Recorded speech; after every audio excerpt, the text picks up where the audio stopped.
नमस्कार दोस्तों, आज की वीडियो हम बात करने वाले हैं राष्ट्रपति के चुनाव के बारे में। हाल ही के चुनाव में दूसरी महिला और पहली ट्राइबल प्रेसिडेंट द्रौपदी मुर्मू बनेगी भारत की नई राष्ट्रपति। दोस्तों, क्या आपको पता है कि ये इलेक्शन जो राष्ट्रपति इलेक्शन होता है, इसमें आम जनता को वोट डालने की अनुमति नहीं होती है, बल्कि इसमें आम जनता के द्वारा चुने हुए नेता यानी MPs MLA ही वोट डालते हैं। और दूसरी बात दोस्तों, इस इलेक्शन में 1 पर्सन 1 वोट का जो रूल होता है वो रूल यहाँ पर अप्लाई नहीं होता है। दोस्तों, जनरली हम जब वोट डालते हैं तो सभी की वोट की वैल्यू इक्वल होती है, 1 पर्सन 1 वैल्यू।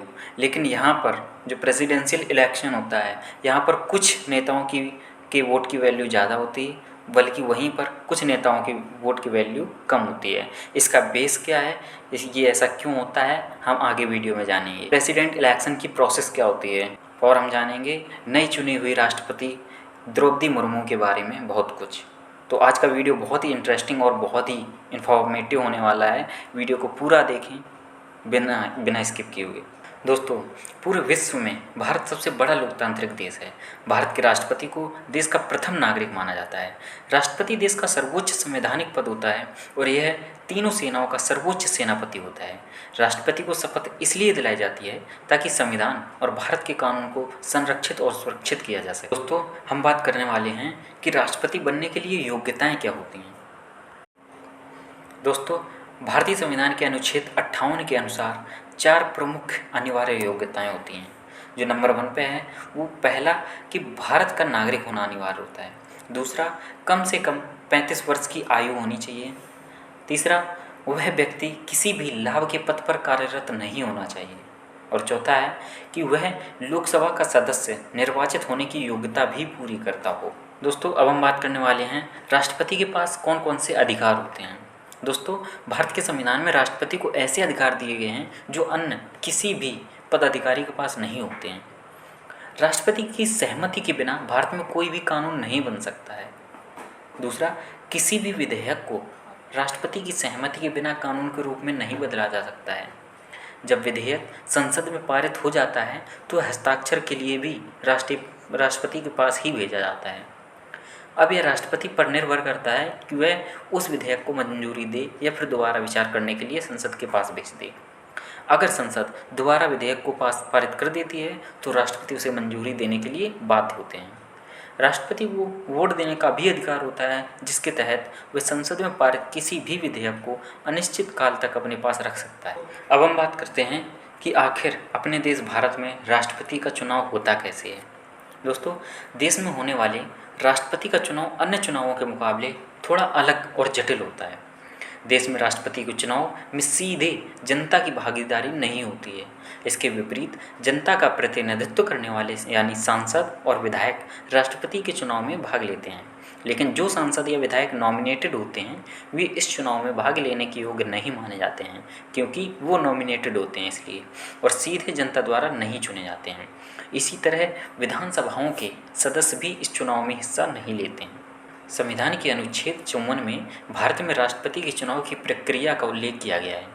प्रेसिडेंट के चुनाव के लिए एक इलेक्टोरल कॉलेज का गठन किया जाता है, जिसमें संसद के दोनों सदनों के चुने हुए सदस्यों और राज्यों के विधानसभा में चुने गए सदस्य वोट देते हैं। इसी कारण इसे इनडायरेक्ट इलेक्शन भी कहा जाता है। इलेक्टोरल कॉलेज में संसद के 776 सदस्य और 4809 विधानसभा के सदस्य शामिल होते हैं। कॉलेज में कुल 10,86,431 वोट होते हैं। प्रत्येक वोट की एक कीमत होती है। हर संसद के सदस्य के वोट की कीमत 700 होती है। ये कीमत राज्य की जनसंख्या के अनुसार तय होता है। नॉमिनेशन होने के बाद इलेक्शन प्रोसेस में शामिल होने वाले MP और MLA को वोट देने के लिए बैलेट पेपर दिए जाते हैं। प्रेसिडेंट के इलेक्शन में सिंगल ट्रांसफरेबल वोट का इस्तेमाल किया जाता है। वोटर एक ही वोट देता है, पर वह सभी कैंडिडेट्स में से अपनी प्रायोरिटी तय कर सकता है, यानी वह बैलेट पेपर पर बता सकता है कि उसकी पहली पसंद कौन है और दूसरी कौन है या तीसरी कौन है। बैलेट पेपर पर कोई भी इलेक्शन प्रतीक नहीं मौजूद होता है, जबकि पेपर पर 2 कॉलम होते हैं। पहले कॉलम में कैंडिडेट का नाम लिखा होता है और दूसरे कॉलम में प्रेफरेंस ऑर्डर लिखा जाता है। जैसा कि हम पहले ही बता चुके हैं कि चुनाव प्रक्रिया में विधायक और सांसद भले ही एक वोट ही डाल सकते हैं, लेकिन दोनों के वोट की वेटेज अलग अलग होता है। अब हम बात करते हैं कि विधायक के वोट का वेटेज क्या होता है। यह हर एक विधायक के लिए अलग हो सकता है और इसका निर्धारण उसके राज्य की जनसंख्या और विधानसभा क्षेत्र की संख्या पर निर्भर करता है।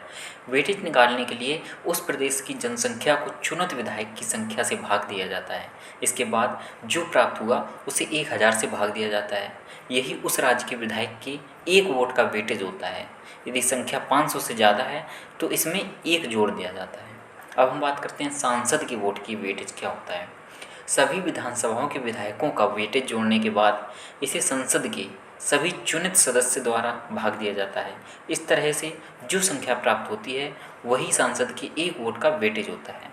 अगर प्राप्त संख्या 0.5 से ज़्यादा आई तो उसे राउंड फिगर में करके 1 लिख दिया जाता है, यानी 1 जोड़ दिया जाता है। अब हम बात करते हैं राष्ट्रपति चुनाव के लिए वोटों की गिनती कैसे होती है। इसमें यह जरूरी नहीं है कि जो उम्मीदवार सबसे ज़्यादा वोट प्राप्त कर ले उसे विजय घोषित कर दिया जाए। इसके लिए उस उम्मीदवार को सांसद और विधायक के कुल वोट के वेटेज का आधे से ज़्यादा हिस्सा प्राप्त करना पड़ता है। चुनाव से पहले ही जीतने के लिए कितने वोट चाहिए होंगे इसका निर्धारण राष्ट्रपति चुनाव से पहले ही हो जाता है।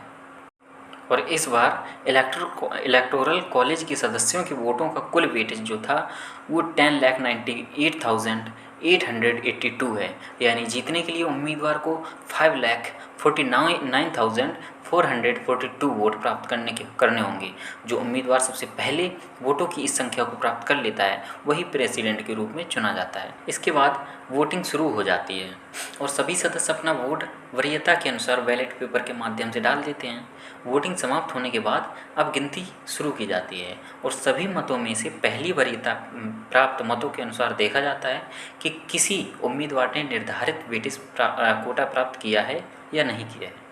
यदि पहले चरण में कोई उम्मीदवार कोटा प्राप्त नहीं करता है तो पहले चरण में सबसे कम मत मिलने वाले उम्मीदवार को प्रक्रिया से निकाल दिया जाता है। अब दूसरे चरण में सदस्य द्वारा दिए दूसरी वरीयता के वोट को गिना जाता है और फिर इससे देखा जाता है कि किसी उम्मीदवार ने निर्धारित कोटा प्राप्त किया है या नहीं किया है। यदि वह कोटा के अनुरूप वोट प्राप्त कर लेता है तो उसे राष्ट्रपति घोषित कर दिया जाता है। यदि नहीं होता है ऐसा तो अगली वरीयता के वोट गिने जाते हैं और सबसे कम वोट वाले उम्मीदवार को फिर से प्रक्रिया से बाहर कर दिया जाता है। प्रक्रिया को यदि पूरा करें तो सबसे अंत में जो उम्मीदवार शेष रहता है वही विजय घोषित कर दिया जाता है और राष्ट्रपति का चुनाव पारदर्शी रूप से संपन्न किया जाता है। दोस्तों, एक बात और जो अभी हमने ऊपर बात करी थी कि विधायक और सांसद की जनसंख्या के अनुसार ही उनके वेटेज का निर्धारण किया जाता है।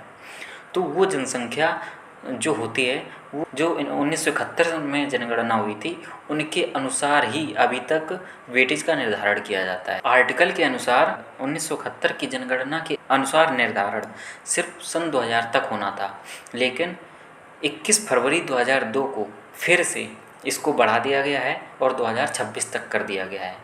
अब हम बात करने वाले हैं दूसरी महिला राष्ट्रपति और पहली ट्राइबल प्रेसिडेंट द्रौपदी मुर्मू के राजनीतिक जीवन के बारे में। द्रौपदी मुर्मू जी ने साल 1997 में रायरंगपुर नगर पंचायत से पहली बार पार्षद चुनाव जीतकर दर्ज हासिल करी और अपने राजनीतिक जीवन का आरंभ कर दिया था। उसके बाद भारतीय जनता पार्टी के अनुसूचित जनजाति मोर्चा के उपाध्यक्ष के रूप में कार्यभार संभाला तथा भाजपा के आदिवासी मोर्चा की राष्ट्रीय कार्यकारिणी की सदस्य भी रहीं। द्रौपदी मुर्मू उड़ीसा के मयूरभंज जिला की रायरंगपुर सीट से 2 बार भाजपा के टिकट से विधायक भी बनी हैं। इसके अलावा उड़ीसा मौजूद नवीन पटनायक की पार्टी बीजू जनता दल तथा भाजपा गठबंधन की सरकार में द्रौपदी मुर्मू को सन 2000 और सन 2004 के बीच वाणिज्य, परिवहन और बाद में मत्स्य और पशु संसाधन विभाग में मंत्री भी बनाया गया था। द्रौपदी मुर्मू को मई 2015 में झारखंड की नवी राज्यपाल भी बनाई गई थी। झारखंड उच्च न्यायालय के तत्कालीन न्यायाधीश वीरेंद्र सिंह ने द्रौपदी मुर्मू को राज्यपाल की शपथ दिलाई थी।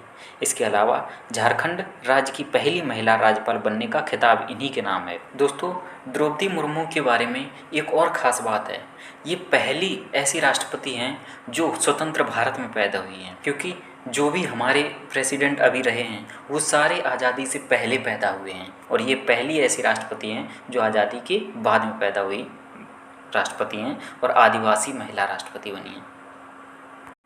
दोस्तों, उम्मीद करता हूँ ये वीडियो आपको बहुत ही इन्फॉर्मेटिव लगा होगा। अगर आपको इन्फॉर्मेटिव वीडियो लगा है तो वीडियो को लाइक और शेयर ज़रूर करें। अंत में पूरा वीडियो देखने के लिए बहुत बहुत धन्यवाद।